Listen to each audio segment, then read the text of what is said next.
নমস্কার বন্ধুরা, welcome to our Bong kitchen. সবার প্রথমে বলে রাখি, আজকে আমার একটু গলাটা বসে রয়েছে, শরীর খারাপ রয়েছে, তাও আমি ভিডিওটা করছি। আজকের এপিসোড নাম্বার 43। আজকের আমাদের রেসিপি নববর্ষ সামনেই চলে আসছে, তো আমরা বাঙালি, তার মানে বাড়িতে লুচি, বাড়িতে কচুরি বানাবো না তা তো হতে পারে না। তো বাসন্তী পোলাও যেমন সবাই পছন্দ করে, তো আজকে আমরা বাড়িতেই বানাবো ছাতু স্পেশাল কচুরি। এটা খুবই সুন্দর খেতে হয়, দোকানের কচুরি ভুলে যাবেন, বাড়িতে একবার বানিয়ে খেয়ে দেখুন। তো এটা বানানোর জন্য সবার প্রথমে আমরা 500 গ্রাম ময়দা নিয়ে নিয়েছি, তাতে স্বাদ মতো লবণ অ্যাড করে নিলাম। আর একটা কথা আপনাদের বলে রাখি, যারা যারা খেতে বা খাওয়াতে ভালোবাসেন তারা অবশ্যই আমাকে সাবস্ক্রাইব করে নেবেন, ভুলে যাবেন না, কারণ আপনাদের জন্য অনেক ভালো ভালো কন্টেন্ট কিন্তু আমি নিয়ে আসি। তো প্লিজ লাইক শেয়ার সাবস্ক্রাইব করতে ভুলবেন না, অসংখ্য ধন্যবাদ। তো আমরা 2 টেবিল চামচ মতো রিফাইন্ড অয়েল এখানে অ্যাড করে দিলাম, দিয়ে এটাকে ময়ন হিসাবে ব্যবহার করছি। আপনারা চাইলে এখানে ঘিও অ্যাড করতে পারেন ময়ন হিসাবে, ওটা সম্পূর্ণ অপশনাল, যেটা আপনাদের ভালো মনে হয় বা যেটা আপনারা খেতে পছন্দ করেন সেটাই অ্যাড করবেন। দিয়ে ভালো করে ময়নটা কিন্তু মিশিয়ে নিতে হবে। ময়নটা মেশানো হয়ে গেছে কি করে বুঝবেন? যখন হাতে করে দেখবেন জমাট বেঁধে যাচ্ছে, বুঝে যাবেন ময়নটা হয়ে গেছে। দিয়ে জল দিয়ে আমরা প্রয়োজন মতো জল দেবো, জল দিয়ে একটা নরম ডো বানিয়ে নেব। খুব বেশি হার্ড হবে না, আবার একদমই প্যাচপ্যাচে নরমও না, স্ট্যান্ডার্ড নরম একটা ডো বানাবো। ডোটা বানানোর পরে আমরা কিন্তু আধ ঘন্টা এটাকে রেস্টে রেখে দেবো। দেখুন আমি একটা সফট ডো বানিয়ে নিয়েছি, এবার এটাকে আমরা ঢেকে আধ ঘন্টার জন্য রেস্টে দিয়ে দেবো। চলুন এই ফাঁকে আমরা ছাতু স্টাফিংটা বানিয়ে নিই। তো এখানে আমি 150 গ্রাম মতো ছাতু নিয়ে নিয়েছি, তার সাথে কি কি অ্যাড করছি দেখে নিন, স্কিপ করলে কিন্তু ভালো টেস্ট আসবে না। প্রথমে স্বাদ মতো লবণ দিয়ে দিলাম,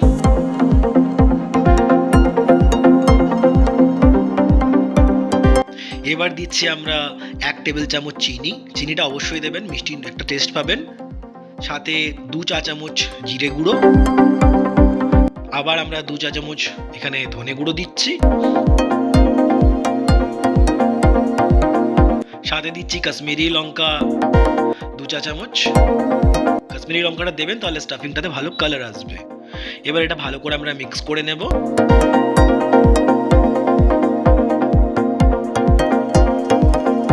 ভালো করে গুঁড়ো মশলাগুলো সব মিশিয়ে নেবেন। এবার জল দিয়ে এটাও আমরা একটা সফট ডো বানিয়ে নেব। প্রয়োজন মতো জল দেবেন, তবে ছাতু একটু বেশি জল টানে, তার মানে এই নয় প্রথমে অনেকটা জল দিয়ে দেবেন, জল দিয়ে দিলে আবার তখন আপনাকে বেশি ছাতু মিশিয়ে মেকআপ করতে হবে, তাই খুব বেশি জল কিন্তু দেবেন না।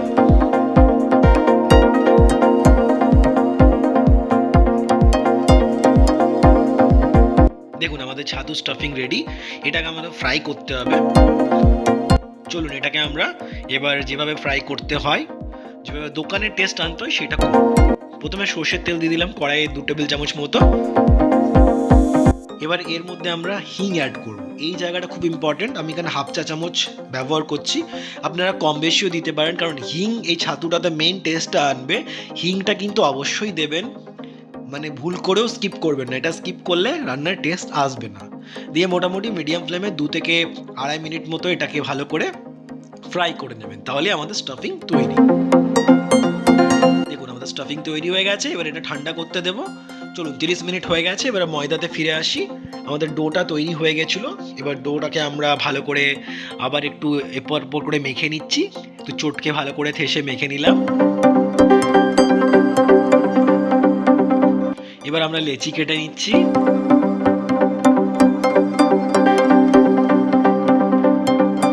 ইকুয়াল সাইজের লেচি আমি কেটে নিয়েছি, দিয়ে লেচিগুলোকে গোল করে প্যাড়ার মতো করে দিচ্ছি, যেভাবে আমাদের যাতে স্টাফিংটা দিতে সুবিধা হয়।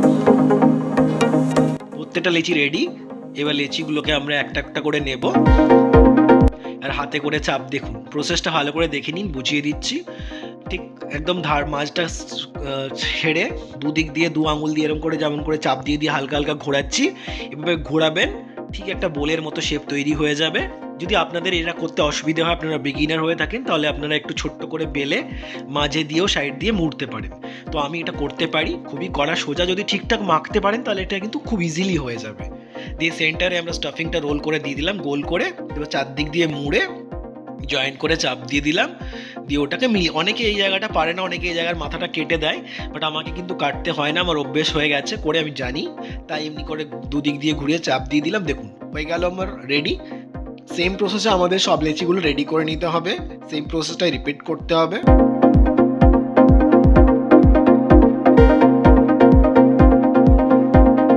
তো সব প্রসেস আমি রিপিট করে সব লেচি রেডি করে নিয়েছি।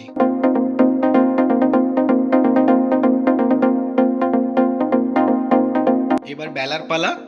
এবার একটা করে করে লেচি নেব আর আমরা তেল মাখিয়ে বেলা শুরু করব। যেমন করে আমরা লুচি বেলে থাকি সেভাবেই বেলবো, কিন্তু চাপটা একটু কম দেবেন। যদিও ঠিকঠাক ময়দা মাখলে কোনোভাবেই বেরোবে না, এটা আমার গ্যারেন্টি। ঠিকঠাক যদি স্টাফিংটা দিতে পারেন আর ঠিকঠাক ময়দা মাখতে পারেন, কোনোভাবেই কিন্তু লিক করে বেরোবে না। দেখুন কি সুন্দর হচ্ছে। সেম প্রসেসে আমরা কিন্তু সব লেচিগুলো বেলে নেব।